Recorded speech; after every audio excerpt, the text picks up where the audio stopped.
Alright everybody, welcome back to yet another tier list for Hunt Showdown. About a week ago we did the 3-slot weapons and it pissed off as many people as my trait tier list video did. In case you guys missed them, I'll throw up tags right now for both those videos. Go check them out. And today we are doing the medium slots. Now we have to address the elephant in the room. Hunt Showdown blessed us with the dual wields. So you can see down below, for like the sprites I'll be putting into the tier list, I just have like the pistols, but I think it's pretty obvious I mean like the dual wield. They just haven't released any dual wield sprites yet. Whatever, it is what it is. As always, like, comment, subscribe, all that if you enjoy, and yeah, let's get into it. So we're starting off the list really hot with the Bornheim match. So there was actually a very brief period in time right after the small ammo buff where the Bornheim, all the Bornheims, were actually 2-hitting people because they did like 90 damage, and for the like relatively cheap cost, yeah, they were really ridiculous. It was only for I think even like a day, and then they hot patched it. And yeah, this thing's really good. I don't think it's God Gun, especially with like the recent nerfs that's gone to the damage, to the price, especially to the price. That being said, I think the Bornheim is very, very good. Not quite God Gun. We're not going to touch that yet. We will soon, but it's very good. Okay, so for like the remainder of this video, I really regretted putting the Bornheim match here. I think it actually deserves to be a little bit closer to like the bottom of its nice tier, just because the reserve ammo is like really bad, and yeah, I just regret it. I put it ahead of some guns that I just don't agree with. So just ignore that. So just like how we started our last video, we went with like a really good gun and then a really shit gun. That's how this one's gonna work out, because the sawed-off Caldwell rival it's big brother. The, not sawed-off Caldwell is super inconsistent. The range feels super shitty. So the Caldwell sawed-off is that like times 12. It's really cheap, so maybe it really doesn't deserve to be in trash. I'm gonna put it in trash tier for now. I'm sorry.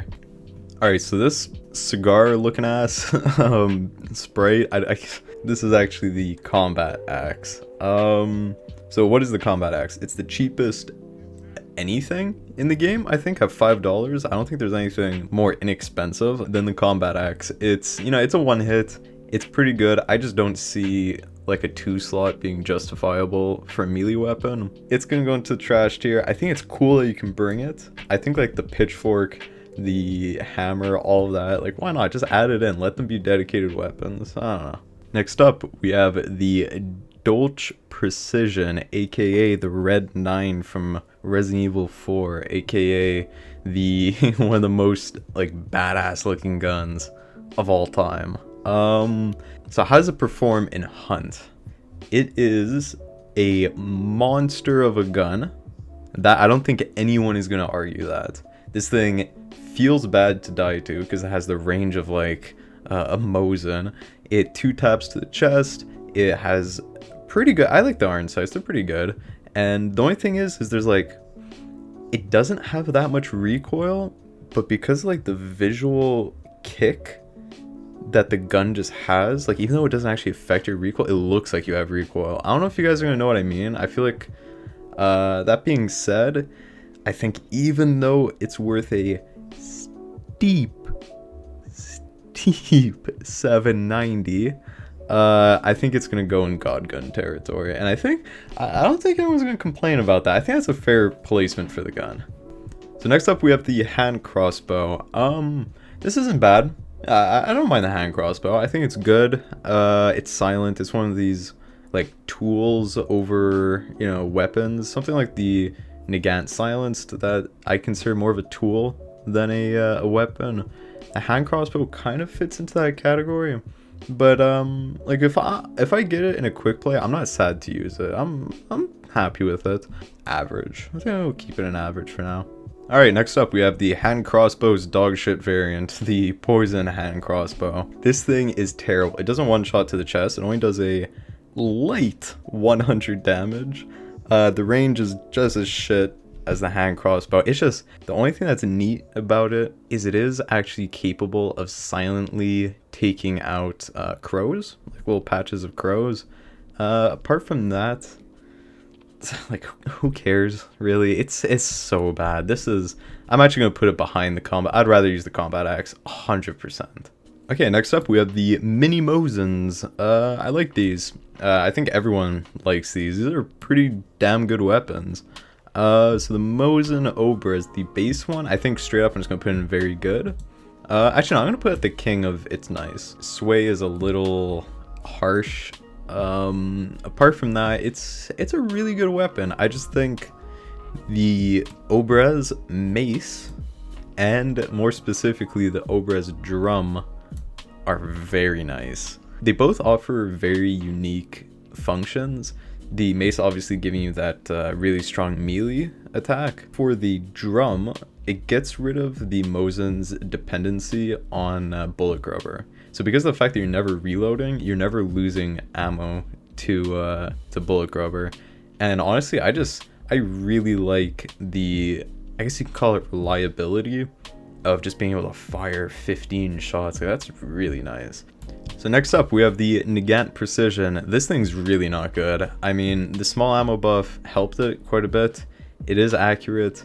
It is, you know, it's a weapon. I will say the one thing that's keeping it out of trash tier, it's going in meh. The one thing that's keeping it out of trash tier is if you go into quick play and you pick medium range, there's a very slight chance that you get the Nagant Precision. In my opinion, this is the best starting weapon in quick play. So that's what's keeping it in the meh territory. That and the small ammo buff. Alright, next up we have the Nagant Deadeye. This thing's a lot better than its counterpart. It has the specific trait that actually lessens the sway while looking down a scope of a pistol. Also, it has one of the nicest skins in the game. The rattlesnake is so... Ooh! God damn. The rattlesnake is so clean. I don't think it's nice, but I think it's average. I think it's very fine. It's, you know, it's a fine gun. Alright, next up we have the Romero hand cannon. I think it deservedly goes right here, nuzzled in between these two. I think the precision, or rather the Deadeye, is a bit better, but it's definitely better than the hand. I'd take it over the hand crossbow in small, like short, and even medium ranges where I could, like, you know, you can juke, you can, you know, move from cover to cover. I'd rather risk going from cover to cover or just serpentining with the Romero hand cannon over the or trying to pop a shot with a hand crossbow.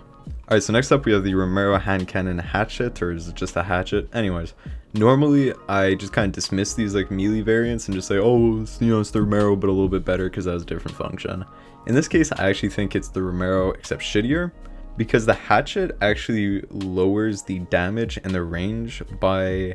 It doesn't seem like a ton when you look at the stats. I think it's like minus 15 damage and minus 2 meters of range. So it doesn't seem like a ton, but when you play it, it feels like a ton. I think I might even put it behind the hand crossbow. Okay, next up we have the Spectre Compact. And sadly, despite its very badass looking appearance, this gun is anything but badass. The damage, it's like 80 damage at 7 meters. For a shotgun that doesn't shoot that fast, I'd rather just use something like a hand cannon, or honestly even the Caldwell, because you can get the 2 shots off and kill way faster than you can get the 2 shots off and kill with the Spectre. This thing feels super bad to use. Alright, we're now in the last of the dedicated 2 slots. Then we're going all into the dual wield. So, the Springfield Compact. What do I think of it? It's an early unlock, which is great. That always helps. So if it's something you like, you can get it right away. I think the base one is... Yeah, is it better than the... I'd say it probably goes around here. I think it's very... Like, if I could put these two on top of each other, I would. I think they're very on par with one another. Alright, for the first Springfield variant, we have the Pocket Sniper. This thing's... I think, like, on paper, it's a lot better than how it actually ends up performing, just because of the sway. But there are other traits that you can add to reduce that sway, and you can make it a pretty formidable gun. I actually like it quite a bit. I think this can go in the It's Nice tier, because I think it's better than the Dolce Deadeye. A Dolch Deadeye. Jeez, that would be OP. No, the Nagant Deadeye. So I think the pocket sniper is it's pretty good. Yeah, no, I like it. I like it quite a bit. And as for the Springfield poker, the stick and poke, it's essentially the Springfield but a little bit better. Alright, now the moment we've all been waiting for, the dual wields. We've been teased these for months. I think these have been teased since like even before beta. These ended up delivering. They all feel really good. There's a select few of them that it's more of a gimmick than anything. It doesn't really work. And we'll get into that. But in general, I think all of these are pretty good, and I was almost determined to make a second video because I find it's kind of hard to compare like two Bornheim extendeds to like even an Obraz. Like it just feels, it's a weird comparison to make, it's really apples and oranges. So first off, we have the base Nagant. You know, it's the most base weapon for a reason. I think for like fresh after a prestige, when you're very limited with weapons you could use, I think a double Nagant's not bad. It's like, I think it's average. I think it's better than these three, but you know, it'll go around there. However, its silenced counterpart. So I've always just kind of like slotted the Nagant silenced as a tool rather than, I even said it earlier in this video, I think the dual silenced Nagants are actually really good. I think they're firmly in the it's nice territory because they maintain their like main functionality of being a tool and like a zombie killer, being silent, being stealthy. However, now they actually have the like raw combat ability that really helps in like a lot of gunfights. So these things are good. These things are solid. All right, next up we have the Caldwell Pax dual wield. These are also very good. I think just in the nature of the fact that they have really good damage, really good range, and the hipfire is pretty good. I'm gonna put these in here. A lot of these are gonna be in the top half of the tier. just letting you guys know. Yeah, the Caldwell Pax, it's good. It's especially for the price, and also has some really nice skins. You slap some of those skins together, ooh, you're pimping in the bayou, baby. I think the claw goes right ahead because same thing I always say, same gun, just with a little extra functionality, goes a long way. Okay, now we're moving on to the Caldwell conversion. I'm gonna put it like probably actually below the Nagant, just because of the fact that it does similar damage except it shoots slower. You get the conversion pistol for the sole reason of unlocking these two bad boys, which we'll talk about in a second, but just on its own, like, it's still not bad because none of the dual wields are bad per se. Alright, next up we have the conversion chain pistol. So this shit's just memes because you can't fan it, which is pretty much the only point of the chain pistol. So dual wielding these does give you a massive ammo pool. However, it's like, why would you ever dual wield them and take up an extra slot in your loadout when you can just run fanning on it and it's infinitely better? So these things, two of these things is a little overkill. It's not great, and it ruins the main functionality of the gun, which is also going to be a recurring theme with the uppercut. So this gun here is a fan favorite, right? Everyone loves the uppercut. At the same time, everyone fucking hates the uppercut. Getting domed in the head by a pistol from like 100 meters away doesn't feel good. But putting two of them together doesn't feel good to use, because the main point of the uppercut is to be like the actual pocket sniper. Like, I know I was calling the Springfield Deadeye the pocket. No, the uppercut is the real pocket sniper in this game. So to get rid of the ability to aim down sights and to use this gun to like its like full potential is kind of doing it a disservice. And if you put them together and dual wield, you're gonna have to two hit anyways. So you might as well just use literally anything else. Like use the packs. There you go. Use the packs. It's much better. No, okay, the Nagant Precision has to go behind these two, but it is going to stay in the meta tier.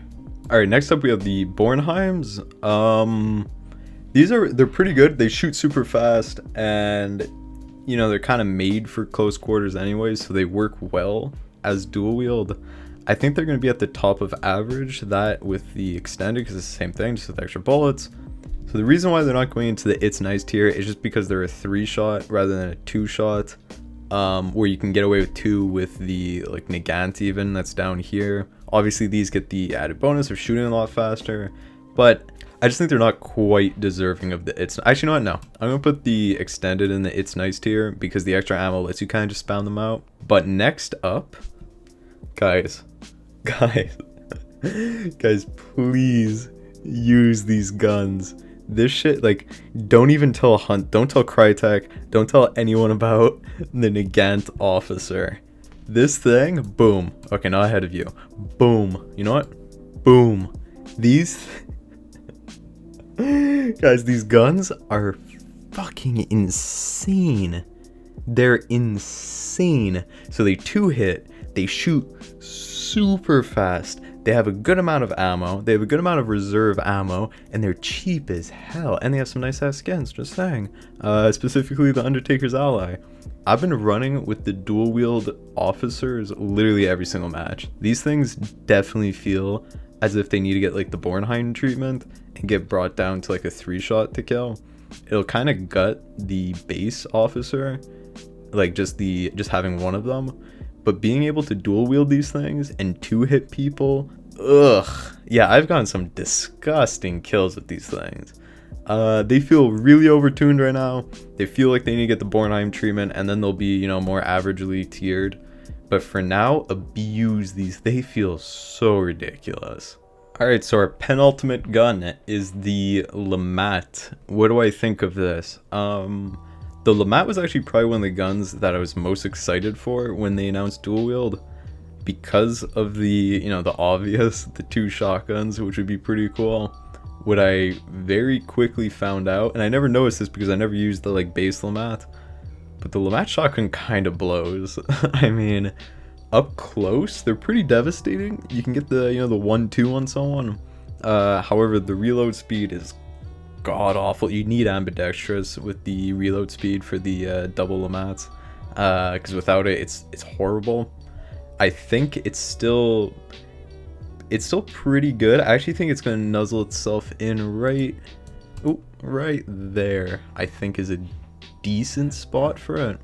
Alright, now lastly, we have the Dolch dual wield. So this is essentially the officer, except more range, more damage, and just like feels really good. Except obviously it comes with the enormous, like if you thought the Dolch Precision was a disgusting waste of money, the double Dolches sits at a raunchy $1,500 for a pair of pistols. For the slight bit more damage and range and like ease of use over the officers, I really don't think it's worth it, because you can get the 2 officers for like 200, you know, fraction of a cost. Obviously, if these were priced the same, this would be, the dual Dolches would be number 1. I think, however, the price really plays a huge mark on this, and so I actually think they're going to go at the bottom of very good. Actually, no, I'm going to take the Bornheim. I'm going to slide it down here. Yeah, so the Dolches, I think, are, if you have the money for it, like if you're end of prestige, you know, you got a ton of cash on you, then fucking splurge. Buy them every single round. You know, I have the rite of passage and the bad blood. Putting those 2 things together, it looks so clean. But ultimately, just use the officer. Guys, I'm assigning homework in this video. Get off this video, now that the video is done, get off the video, boot up Hunt, and try out the double officers, and you'll see, these things are ridiculous.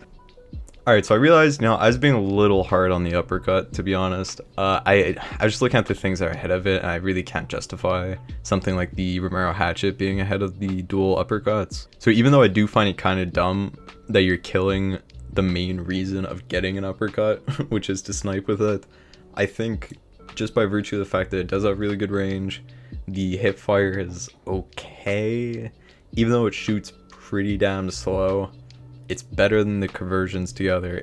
This is hard to say. I think these are both fine in their different ways. This is a ton cheaper, so maybe go with this. So I think I'm happy with this. I think this is a list I'm good with. Let me know what you guys think in the comments below. As always, like, comment, subscribe if you enjoyed the video. If you disagree with anything I said, please leave a comment. Just leaving a dislike doesn't really give any feedback. But you know, hey, I appreciate any interaction I can get, I guess. That being said, see you on the next one. Ciao.